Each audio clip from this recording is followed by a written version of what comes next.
Ito ang DWD 1134 kHz AM. Balita, impormasyon at musika. Ito ang DWD AFP Radio. Boses ng Kawal Pilipino. Kayo ay nakatutok sa DWD AFP Radio. Kami po ay kasapi ng KBP, Kapisanan ng mga Broadcaster ng Pilipinas. Mga katropa, narito na ang programang maghahatid sa inyo ng mga napapanahong balita at impormasyon mula sa AFP Reserve Force, Laang Kawal para sa Bayan, kabalikat ng mamamayan. Ito ang inyong Reservist Hour. Ayan, isang magandang umaga Luzon, Visayas at Mindanao. Isang napakagandang araw po ng Sabado para sa ating mga laang kawal. Isang magandang umaga rin sa ating mga katropang nakikinig, nakaantabay at nanonood sa ating himpilang DWD 1134 kHz sa AM at sa ating Facebook Live ng AFP Radio DWD. Mga katropa, ito po ang inyong katropang Jai para sa ating programa ang Reservist Hour. At mga katropa, makakasama po natin live via video teleconferencing ang ating panauhin mula naman po sa Naval Reserve Center ng Northern Luzon. Makakapanayan po natin si Lieutenant Commander Dan Michael B. Ruz, Philippine Navy, ang officer in charge po ng NRCen Northern Luzon. Sir, magandang umaga po sa inyo. Welcome po sa ating programang Reservist Hour at bumati po muna tayo sa ating mga tagapanood online, sir.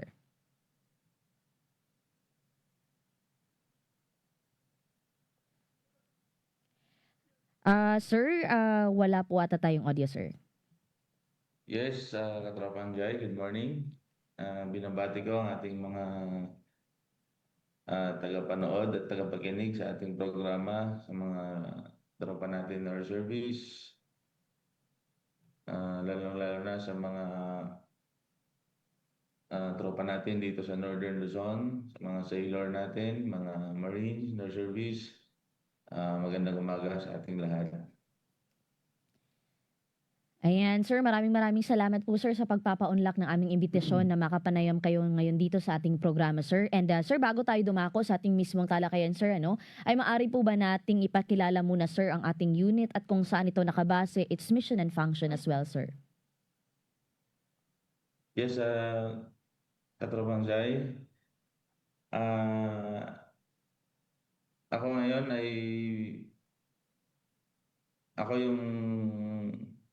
presently ako yung officer in charge ng Naval Reserve Center Northern Luzon.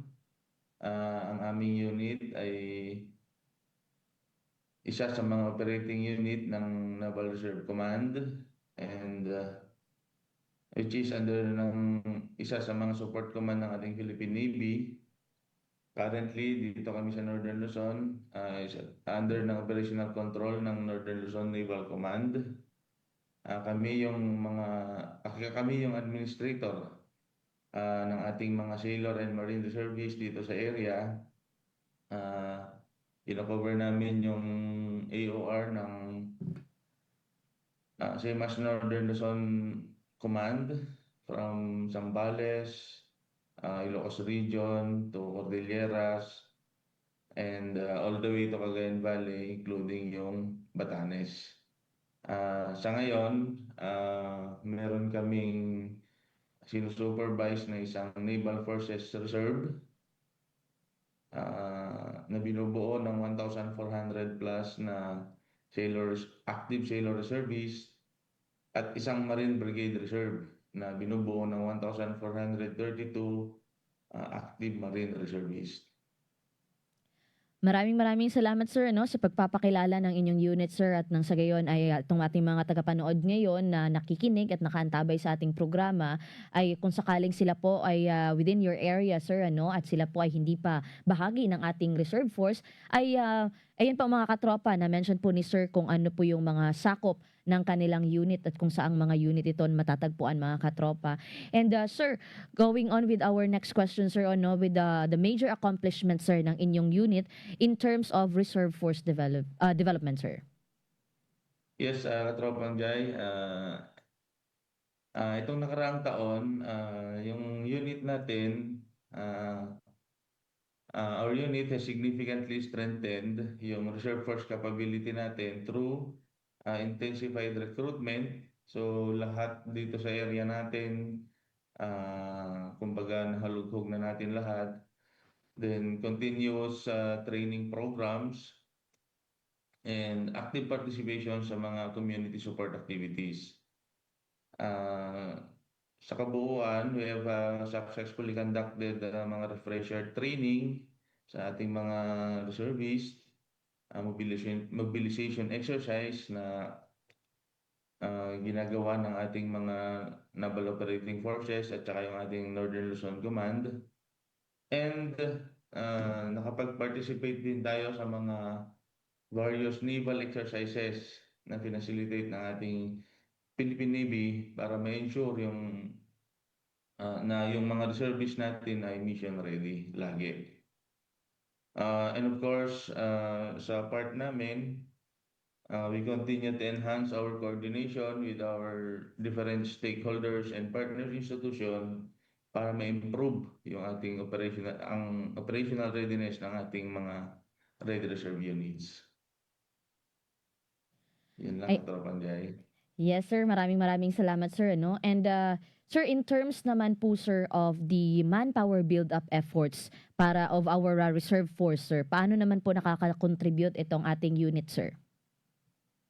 Yes, para naman sa manpower build-up and para sa future mobilization requirements ng ating AFP, ang aming unit ay nakafocus sa strategic recruitment at retention ng ating mga reservists.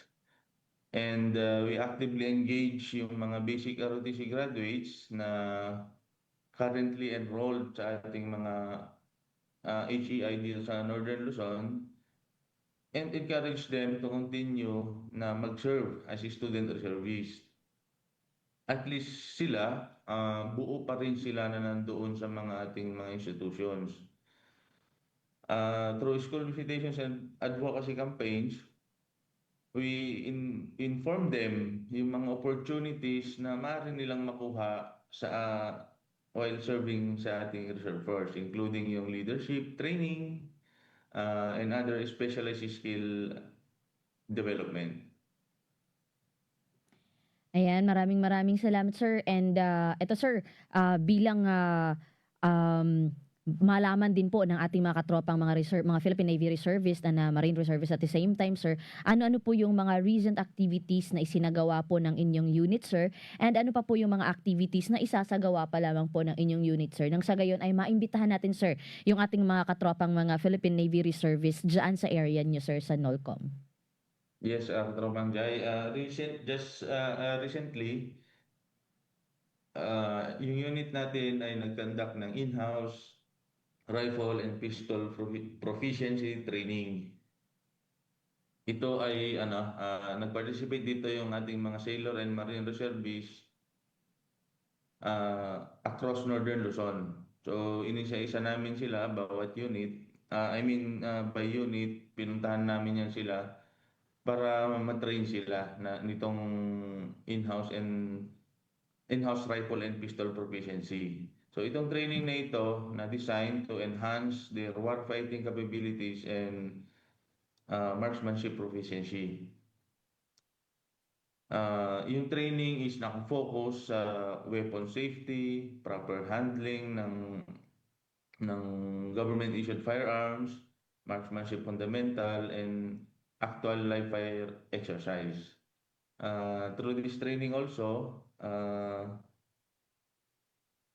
it also reinforces their discipline, confidence, and familiarity sa ating sa mga ini-issue'ng firearms sa atin.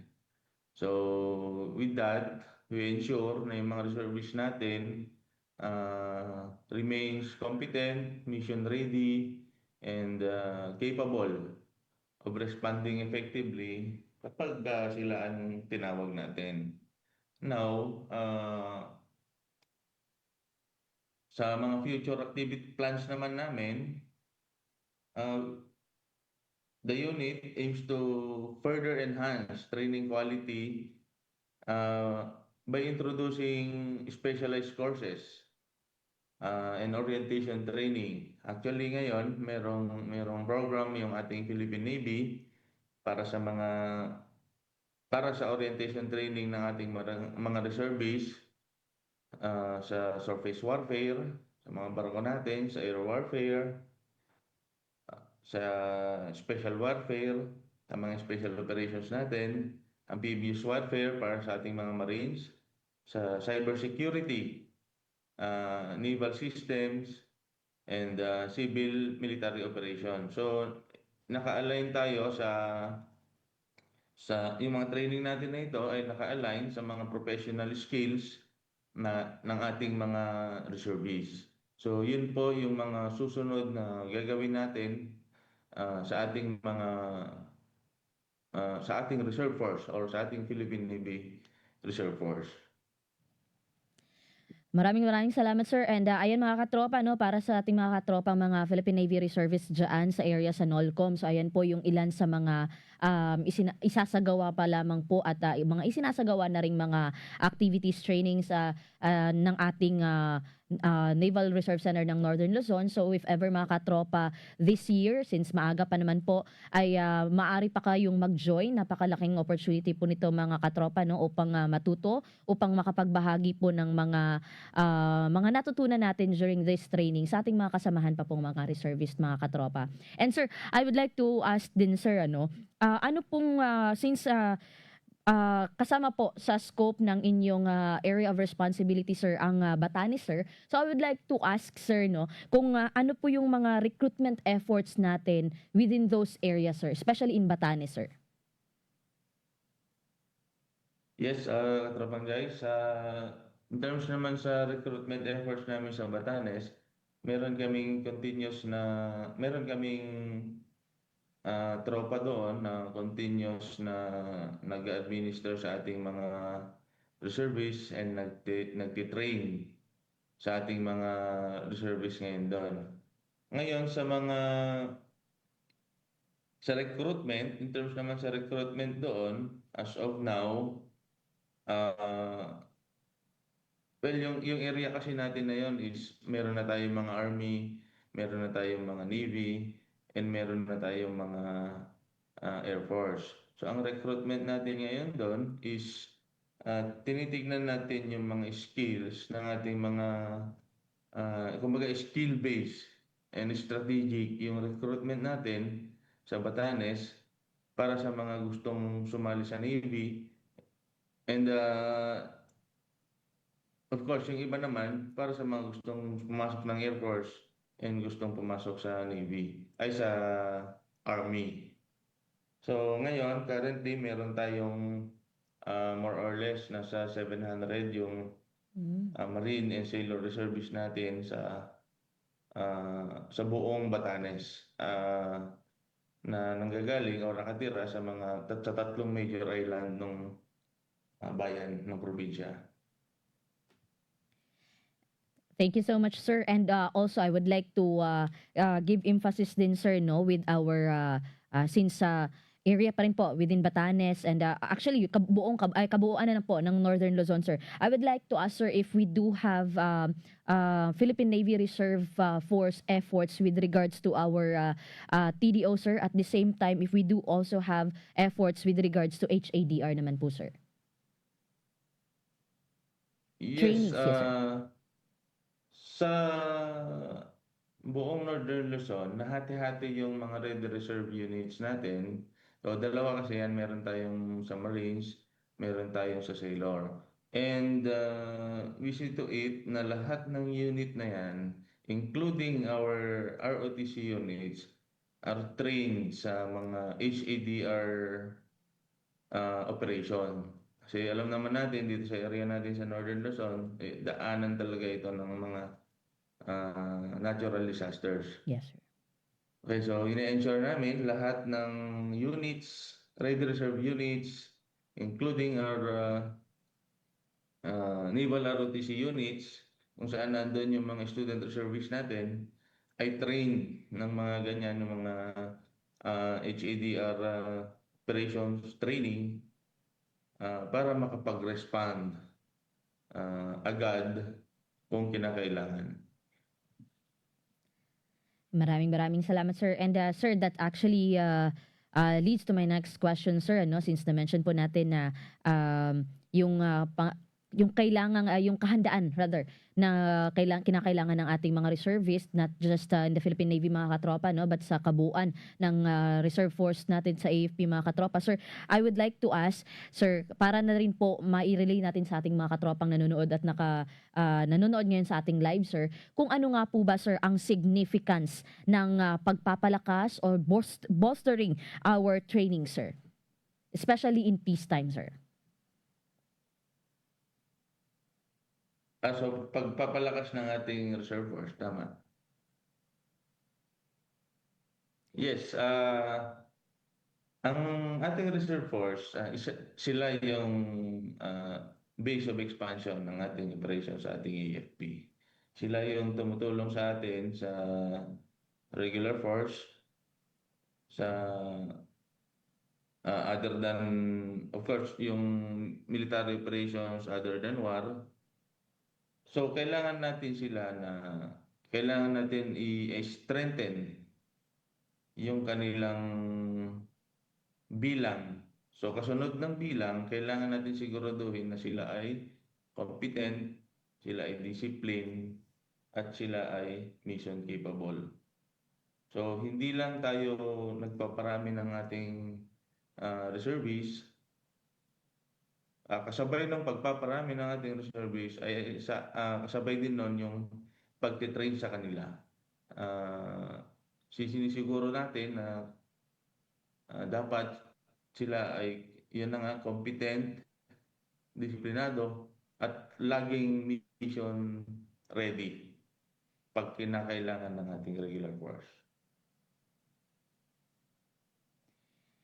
Maraming salamat, sir, and gusto ko lamang i-highlight din mga katropa yung nasabi ni sir, no, na ito nga po, ang ating mga reservists ay kinakailangan pong competent enough and of course disciplined and mission capable mga katropa. So yung tatlo po na-mention ni sir ay yun po yung ilan sa mga highlights po ng ating na kinakailangan na maging yung ating mga reservist mga katropa. So in order para po kapag kinakailangan na po yung kanilang yung mga serbisyo or yung kanilang services mga katropa ay mission accomplished po. Yan naman po yung number 1 goal natin mga katropa. And sir, eto naman po sir, hihinga namin kayo ng mensahe naman po sir na nais ninyong ibahagi sir sa ating mga ROTC cadets at mga prospective reservists na din sir. Yes, Katropang Jai, sa lahat ng mga nakikinig na ating mga ROTC cadets and yung mga future service, yung mga gustong mag-apply, join our force, join the reserve force. Dito napakaraming opportunity. It will allow you to develop your leadership, discipline, and patriotism habang pinupursue nyo while pursuing your civilian career. So, ang ating bayan, our country needs not only men and women in uniform, but also responsible citizen soldiers who are ready to serve when duty demands.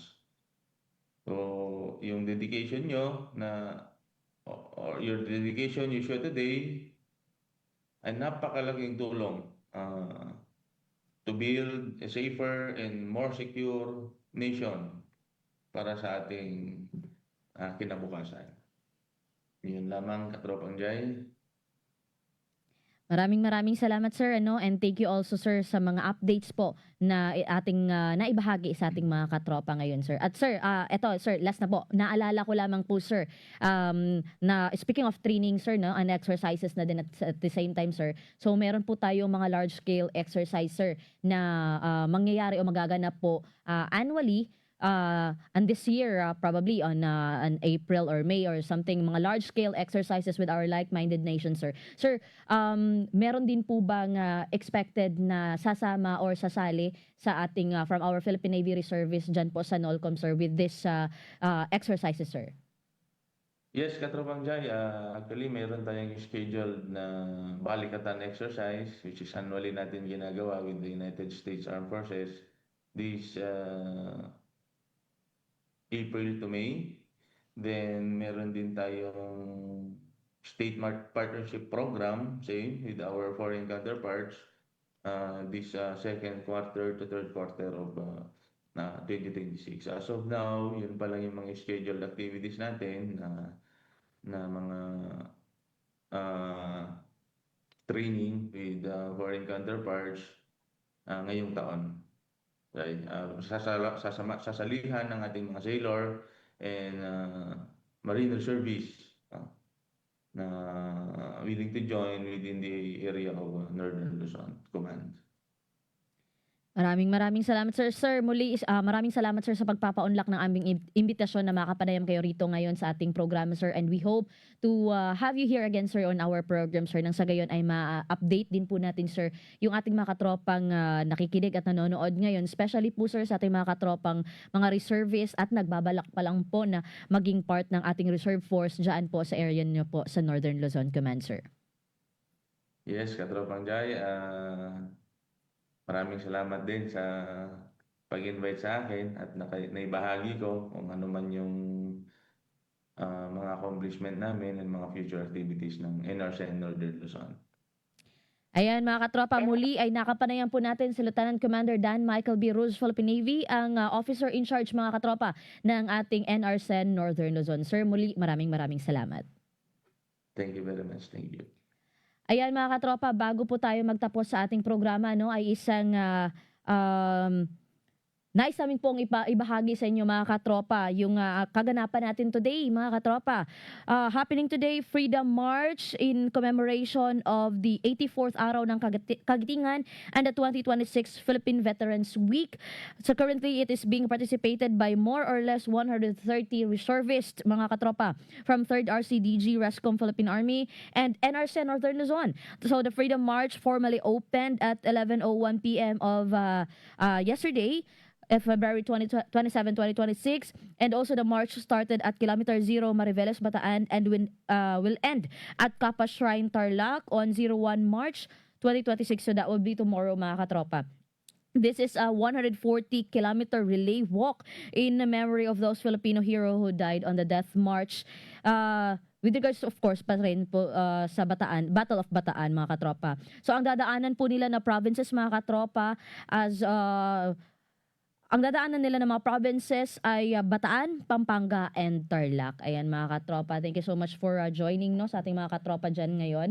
And mga katropa, wag po natin kalimutang antabayanan ulit, panoorin at suportahan ang ating programa po mga katropa. And of course, mamayang gabi po ang inyong kawal. Every 8 to 9 po yan ng gabi mga katropa. No? So mapapanood po iyan sa lahat ng mga UNTV channels. And of course, mapapanood din po iyan mga katropa sa ating official Facebook pages ng AFP, and of course official Facebook pages ng ating AFP Radio DWDD, ang inyong kawalan, also sa YouTube din po mga katropa.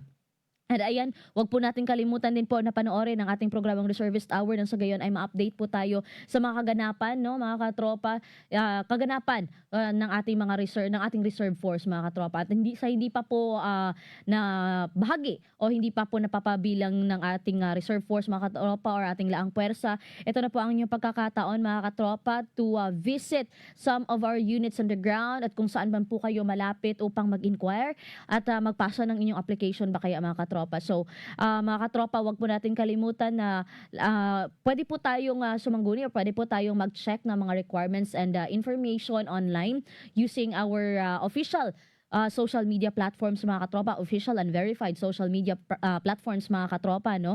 So makikita po natin doon kung ano po yung mga kinakailangan upang maging isang reservist mga katropa, at kung ano po ang kinakailangang ihanda sa ating sarili upang kung gusto nating maging part ng ating reserve force mga katropa. And ayan mga katropa, napakaraming mga units on the ground na pwedeng po kayong lumapit. Mapa Philippine Army, Philippine Air Force, or Philippine Navy man po iyan mga katropa. So this is your chance to join our reserve force mga katropa. And ayan, wag po natin kalimutan ulit mamayang gabi ang inyong kawal. And of course, our reservist hour rather mga katropa. And we have a lot of activities na isasagawa mga katropa, no? Sa abangan po natin iyan. And of course, if you want to check kung ano yung mga activities nito, especially sa ating mga katropa, mga reservist, maaari po kayong, again, mag-check sa mga official Facebook pages ng mga reserve units na kung saan po kayo malapit mga katropa. And muli, ito ang inyong katropang Jai at ito ang ating programang Service Hour. Maraming salamat. Mga katropa, narito na ang programang maghahatid sa inyo ng mga napapanahong balita at impormasyon mula sa AFP Reserve Force, laang kawal para sa bayan, kabalikat ng mamamayan. Ito ang inyong Reservist Hour. Ito ang DWD 1134 kHz AM. Balita, impormasyon at musika. Ito ang DWD AFP Radio. Boses ng Kawal Pilipino.